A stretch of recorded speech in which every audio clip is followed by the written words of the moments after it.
Good morning, everyone, and today we are embarking upon a new limud, a new sefer that we're going to learn together. Emunah will be tachin, written by the Chazon Ish, and as is our custom, every time that we begin a new sefer, we spend the first day with a biographical sketch of the mechaber, the author of the sefer itself. And in this way, once we get a deeper appreciation to the godless, to the greatness of Torah, of Yiras Shamayim, of the scholarship of the author, then it will give us a deeper insight and an appreciation to the greatness and the depth of the Sefer and the importance of the message, and will allow us to go through the words properly so that we should be able to understand it to the best of our abilities. So the author of the Sefer is known as the Chazon Ish, Avraham Yeshaya Horowitz. He was born in the year 1878 in a city called Kosovo, which is known as modern-day Belarus. And his father was the chief rabbi over there in Kosovo, Rav Shmaryahu Yosef Horowitz, and his mother, whose name was Rasha Leah, she was the daughter of Shaul Katzenallenbogen, who was one of the other Gedolim, one of the great rabbinic authorities of that generation. Now, he was an unknown Talmud Chacham and a figure for all of his years, more or less, that he was living in Europe. Although that he ended up in 1920 moving to Vilna, and at that time he started to become someone with a reputation.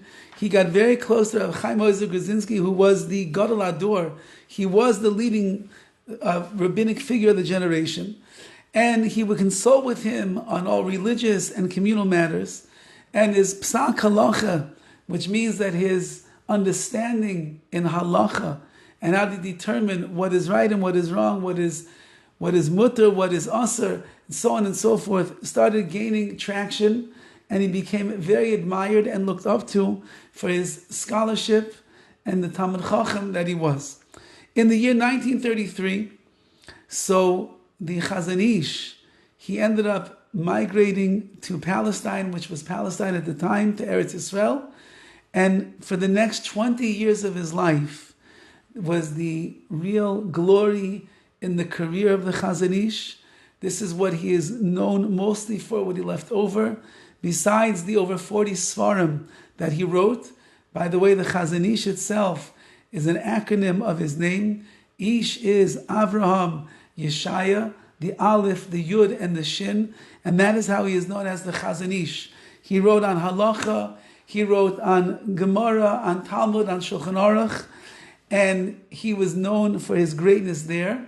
But once that he came to Eretz Yisrael, he became known as the defender of Yiddishkeit, of Torah, of mitzvahs. He was, although a small man in stature, although a weak man in constitution, many stories told about the Chazon Ish, that he was his constitution was so shvach, it was so fragile and so weak, that he literally would learn until he ran out of energy, till he ran out of strength on any given day.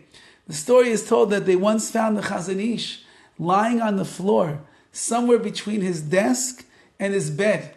And when they picked him up, they said, "Rebbe, what happened?" He said, "I made a cheshbon, I made an accounting for myself of how much energy I thought that I had left in my body, that if I'll learn until this time, I'll be able to get up and walk over to my bed and collapse in my bed. But I made a mistake. I ran out of strength between my desk and the bed. I didn't have enough energy left anymore." And the Chazon Ish learned like this all of his life. He was riddled with stomach ailments and the like, days that he couldn't even put on tefillin, and he wasn't able to function in a regular way, but nevertheless, these things did not stop the Chazon Ish from what he was doing, because the Chazon Ish was a man on a mission, and his mission was that he's living in Eretz Yisrael, and Eretz Yisrael is Eretz HaKodesh, the land of Kedusha, of holiness and of sanctity, and therefore the Chazon Ish found that it was quite important and central to his mission that he would restore Eretz Yisrael to the halachic land that it's supposed to be, being guided by the principles and the laws of the Torah itself. And the Chazon Ish spent those 20 years instilling in Eretz Yisrael what it means to be a Jew who's living in the Holy Land. And he is responsible for all of the laws of Shemitah, of Truma, and Maisa, and everything above. He made sure that we would have all of these in place. And now that we have today the movement, the Shemitah movement, with hundreds of farmers that are giving up their fields during the Shemitah year, according to the calculations of the Chazon Ish, it's all in his chus. Trumas and Meiser, which are taken by every God-fearing Jew in Eretz Yisrael, it's all in his chus. Many measurements the Chazon Ish had on a revius, on a kazayis and the like, how big the kiddush cup has to be, how much matzah you need to eat, they were all given to us over by the Chazon Ish, a size of a tefach and so on and so forth. Now, the Chazon Ish was fierce in his defense of the sanctity of Eretz Yisrael. It bothered him greatly, the state of Israel. He was an anti-Zionist through and through from the beginning until the very end. And he did everything to defend the honor of the Torah and the Rebbeinu Shalom and bring Kvod Shemayim, bring the glory to HaKadosh Baruch Hu. He and David Ben Gurion had many altercations between each other where the Chazon Ish could not and would not agree with the things that Ben Gurion wanted to put into the land of Israel, into what he called the state of Israel.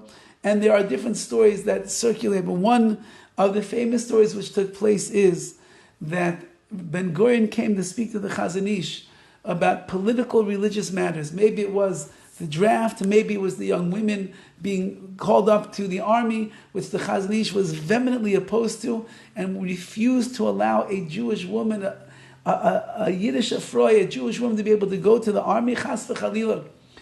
And when they got in the argument, he told them, the Gemara tells us the following.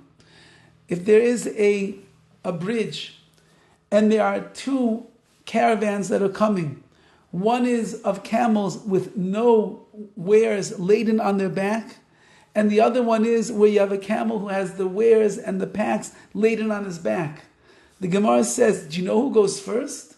The one that is carrying his wares, the one that is loaded up with the bundles, we defer to him instead of the one that is going to go along without anything on. It is because it's a much bigger journey for the one who has his back laden with all of these things. And so he's turned to Ben Gurion and he told him, and so too it is with the two of us. He says, you are a secularist who is coming up with a new idea of what it means to be a Jew, what it means to be an Israeli. He says, you have nothing on your back.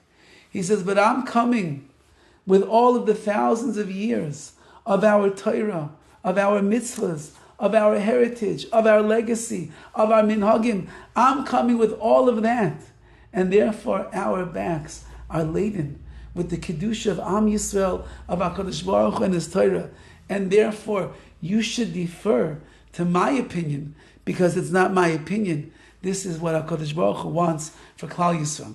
So in his short stature and his fragile disposition and constitution, the Chazon Ish was fierce as a lion to defend the sanctity of Klal Yisrael and Eretz Yisrael, and the entire world of Torah that is in Eretz Yisrael today is basically based upon and living in the schus of the efforts of the Chazon Ish. Many of the great halachic renderings that we have in the world are in the schus of the Chazon Ish. And the sefer that we're about to learn right now, Emunah Ubitachin, was something that was printed after the death of the Chazon Ish. The Chazon Ish himself passed away in the year of 1953 after living out the last 20 years of his life in Eretz Yisrael. And this sefer was printed after he passed. We don't know exactly when it was written. It would seem to be that it was written along the lifetime of the Chazon Ish, these important messages that he had. But the messages that we will see and the lessons that we will learn are certainly timeless in the world of Emunah and bitachin, how to understand our purpose here in this world, what HaKadosh Baruch Hu wants of us, our connection to our neshama, our connection to the Torah, our connection to our midos, to our character, how to become a more refined, noble, and better person, how to deal with the changing of the world around us, technology and the like, and how to put it all together so that we can live a life that of purity, of Emunah and bitachin, the faith, the belief in Hashem, and the bitachin, the trust and the reliance in Hashem. The Chazon Ish was about machadesh, which means he had creative insights into understanding concepts of Yiddishkeit that are revolutionary and eye-opening, and in Yetz Hashem, soul and heart-opening as well as we go through this. I'd just like to conclude with a Maisa, with this which I heard from Rav Shlomo Reb de Zechazad Givracha, who considered himself to be a very close Talmud, a very close student of the Chazon Ish. And he said over the following idea, that when you would walk into the private chambers of the Chazon Ish, and you would sit in his presence, and you would be able to bask in the glory of the tzaddik that he was, he says, you actually began to feel, you could understand what it must have been like to sit in the presence of the Avos HaKadoshim of our forefathers Avraham, Yitzchak, and Yaakov. So lofty, so great, so high up in the world of Ruchnius, of Torah, of Kedusha, it seems even Kabbalah and the like was the Chazon Ish. And yet so sensitive was the heart and the soul of the Chazon Ish that he took so seriously every single Jew that came in front of him. And he was there for them in the most difficult of times and would rejoice with them in the greatest of times. The Chazon Ish was an Adam Shalom, a person of total shleimus and completion.